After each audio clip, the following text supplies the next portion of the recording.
Do you ever test your mom? What? Did you test your mom? Like she said not to do something and you like just did it anyway?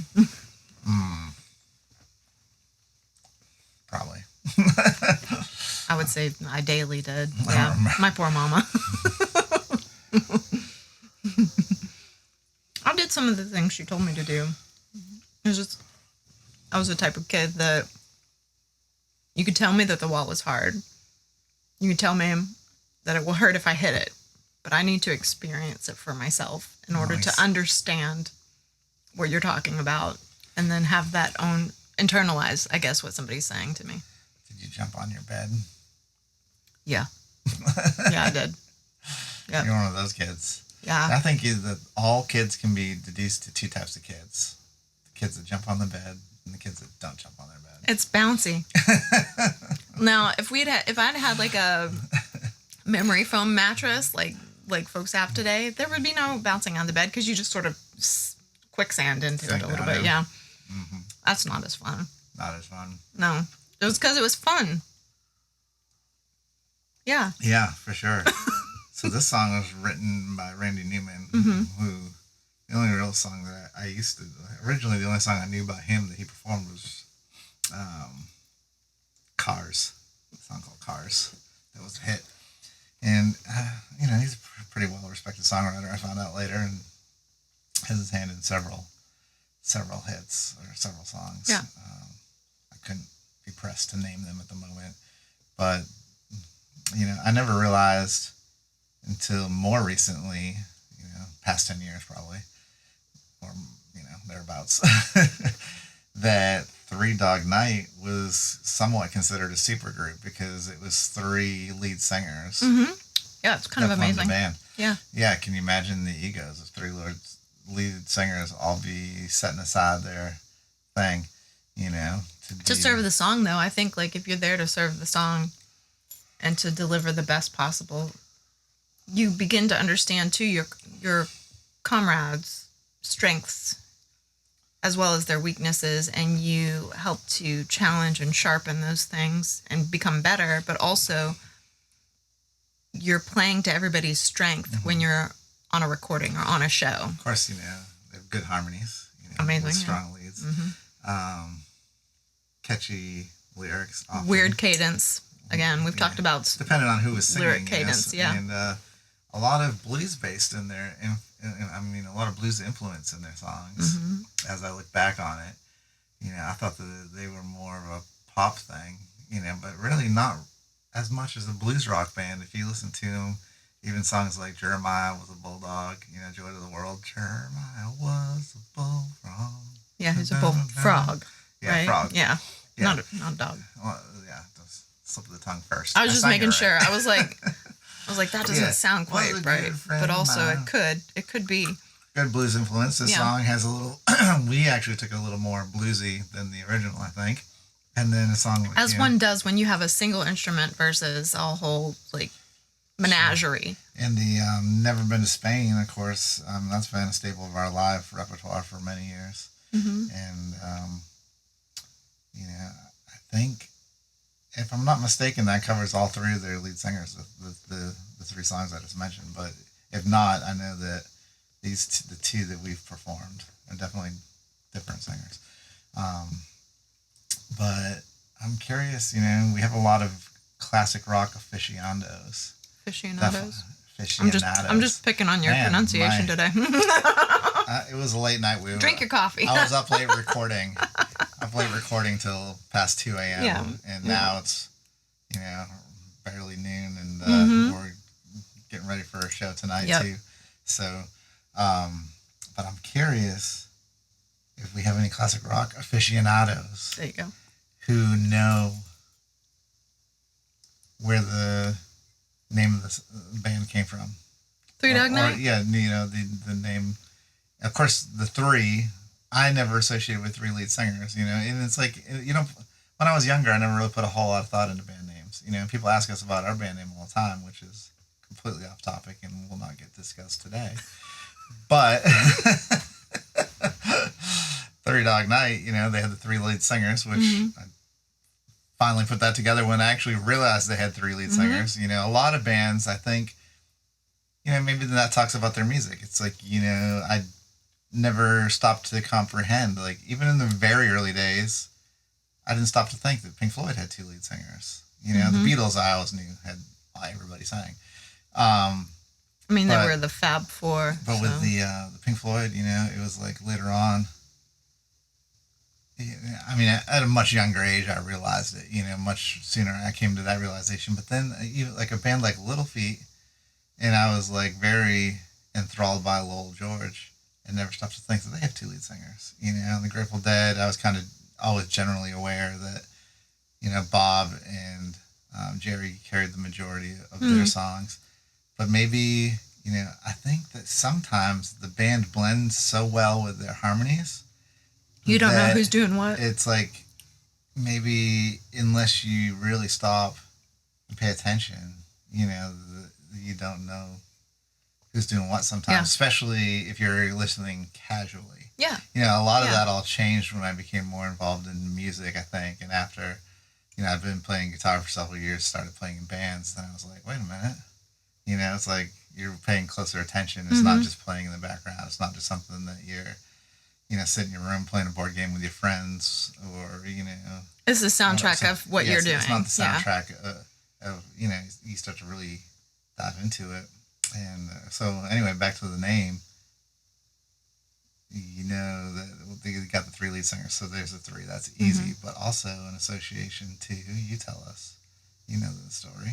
Yeah, so when it would get really cold, you'd let the animals in the bed. So 1 dog was nice and cozy, and 2 dogs, and so on. So 3 dogs would be a really cold night, and you have 3 dogs in the bed to help keep you warm, and you keep them warm too. So a 3-dog night is a very cold night. Yeah, so not only does it refer to the singers, and I think it's kind of interesting that it's also about community. Like, you're living with your animals and helping each other, you know, to stay warm. I just think it's great, you know. It's a great name, yeah. It's like, man, we're cold. Yeah.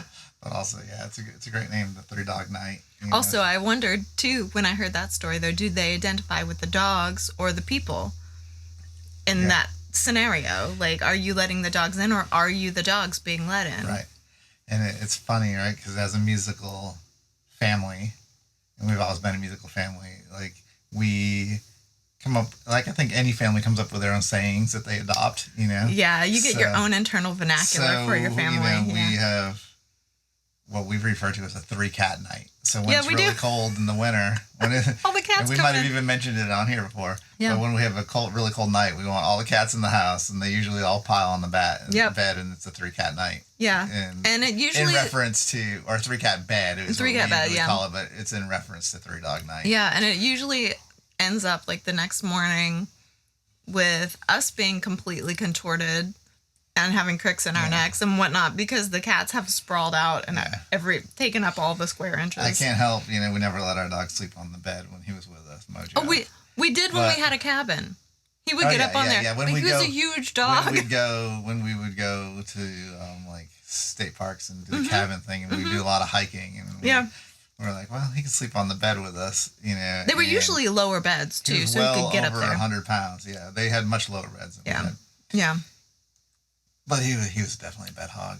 Oh, for sure. Like, it would take a queen bed down to a twin size for the 2 of us to be on, and he was on the whole. But it wouldn't be like the whole side, though. It would be the whole bottom. And every time I think of 3-dog night, I think of 3 Mojos on the bed. And I'm like, there's no way. Maybe like, you know, like beagles. Yeah. Or something. Hound dogs, even. Yeah, hound dogs. But I don't know. Mojo Jojos? No way. Not 330-pound dogs. No, please. I can't. Probably break the bed.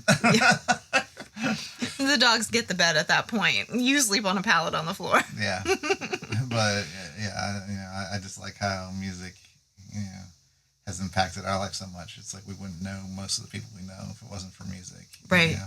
And most of the people that we've touched have been through music, because that's our vehicle, you know, but also all the little things that we don't stop to think about, like the sayings, the 3-cat night, you know, and even down to the names of the pets. We started off with Penny Lane, and we had a whole Beatles thing going. We had Mojo Jojo, which was like double thing, but we had the mojo kind of ripped from the Beatles song, you know. Also from the Evil Monkey and the Powerpuff Girls. Right. Because. And then we actually inherited a cat that was called Pepper, but it worked because we always... We're like, Sergeant Pepper. Yeah. And, you know... And there was a stray cat that visited us that was an orange cat, and we called him Strawberry Fields. Mr. Fields is what we called him for short. It's not just us, because people shared in the comments last week that they had pets that were named Jerry, and they had a friend that had another pet that was named Garcia. So when we have together, they had Jerry and Garcia. We have some friends from Indiana that they have a cat named Stella Blue. Nice, yeah. I'm like, what a beautiful name for a cat. It's lovely. Yeah, so I think music is a beautiful thing, and you can definitely eyeball the ones that appreciate it.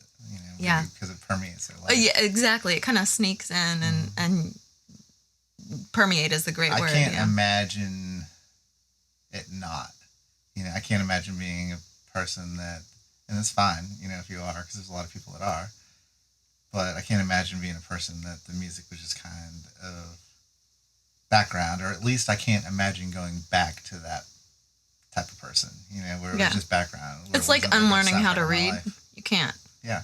It's like, you just know it then. It's like, and I continue to try to do that because, it's like, for everybody, I think in their teenage years, it has a special draw to music. So, like, a lot of people, they hear those old songs, they get nostalgic, and they really like those old songs. But, I mean, we have continued to make memories set to a soundtrack on and on and on and on. Mm-hmm. So, it's not just the songs that I hear. If I hear Nirvana, I don't think of high school. I mean, I do think of high school or whatever, but if I hear other songs, I think of, other times and events of my life, like right up through. And I think not only does it permeate your life, but also it helps. A lot of times the events that happen, if you really are like a musical soul, it helps those events like penetrate deeper into your life and into your soul. So. Yeah. So I was looking up this song in particular. Mama told me not to come. And I was wondering what his inspiration was for writing the song. Was this him? Mm-hmm. And from what I found, this was a character that he created that was commenting on the LA music scene in the 1960s. Oh, really? Yeah, I thought it was pretty interesting because I find... Was he more of a straight-laced guy and he found it to be The character was. I got you. The character was straight-laced and was just really taken aback by all the drinking and dope smoking. Yeah, and people like passed out on the floor like, what the heck is happening here? Just very, oh my gosh. And you know what? Mom told me not to come. She was right. Mom was right. I'm just freaked out. I want to leave. But have you ever been in a situation like at a gig or a party or that kind of thing where you were just taken aback and you wanted to not be there anymore?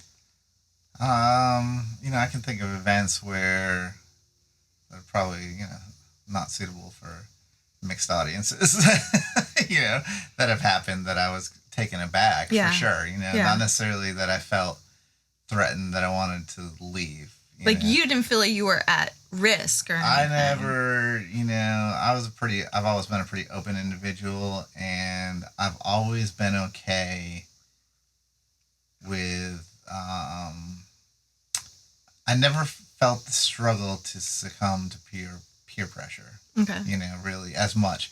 In some ways, yes, but it would be more of like a reclusive thing. It wouldn't be like a participation thing. Like if it was like a peer pressure to do a certain thing and I didn't want to do it, it would make me become maybe more reclusive. So in that sense, maybe yes. But in other times, the peer pressure of like saying maybe like drugs or alcohol when I didn't really feel it or more than I thought was necessary. Yeah. I always had a fairly easy time, passing me by. I always thought peer pressure would be like more of a thing. But I don't know that I've felt a lot especially when you were younger. I think you think that as you get older, peer pressure is a thing, and the way... It's more like my own social anxiety than a peer giving me pressure. So when I was a preteen and an early teen, I thought that, like, people in convenience stores and strangers would be trying to give me free drugs. Right? And I'd have to be like, no. oh, no, no, no. Yeah. I mean, like, you just kind of have this illusion that the drugs are everywhere and everybody wants to give them to you for free. Like, most addicts or even casual users that I know, they want their drugs. Yeah, they don't necessarily do not want to share them. They only want to share them with their friends. And they don't want anybody to even know they have them. Yeah, exactly. It's like incognito. So as far as like one thing that I thought was kind of interesting, and this is getting off topic a little bit, was I saw through a lot of things as a kid, and like the whole you got to check your candy because there could be like cocaine and heroin in the candy. It's like it's too expensive to dole out on kids.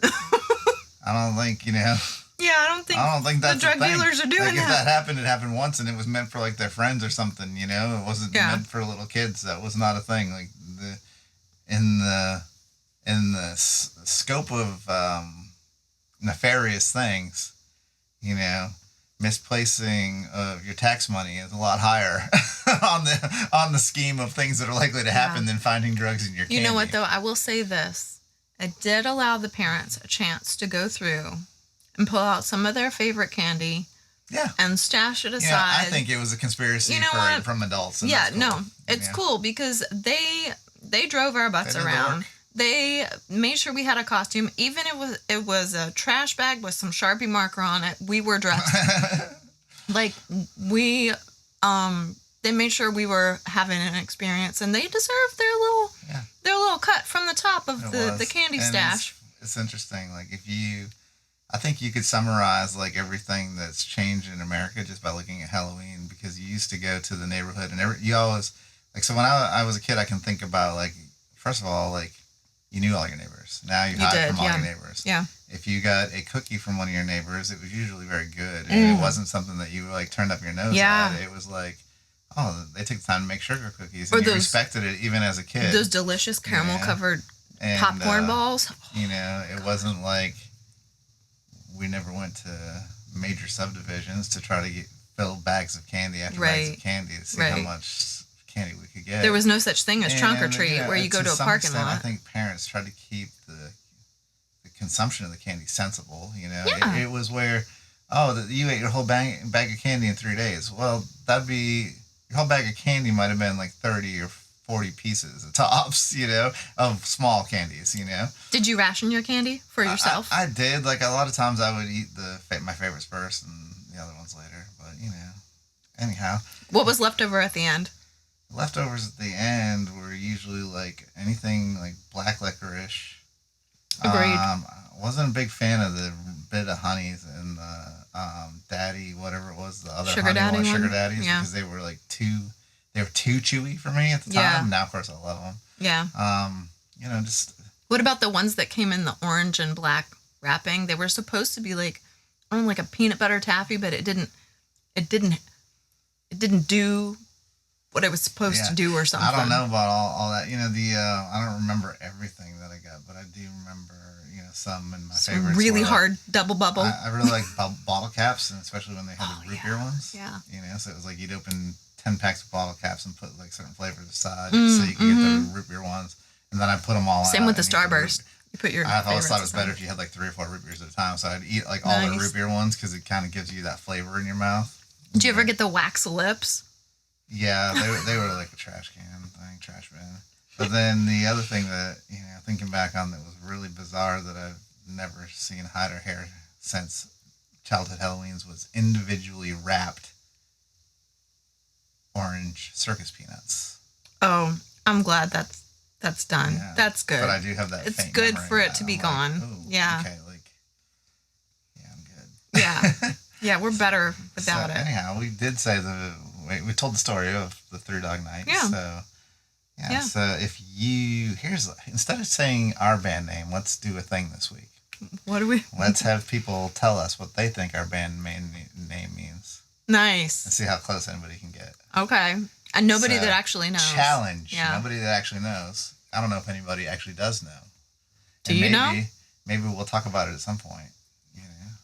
Maybe do a behind the scenes. We'll do a behind the scenes. Maybe. Yeah. I don't know. Do you know? I don't even know if I know. I was there for it. Hey friends! friends, Ashley of Sugar Lime Blue here. I wanted to draw your attention to something we've started doing on our Facebook. We've been featuring one of our special Sugar Lime Blue tie-dye t-shirts weekly. Here's an example of one of them.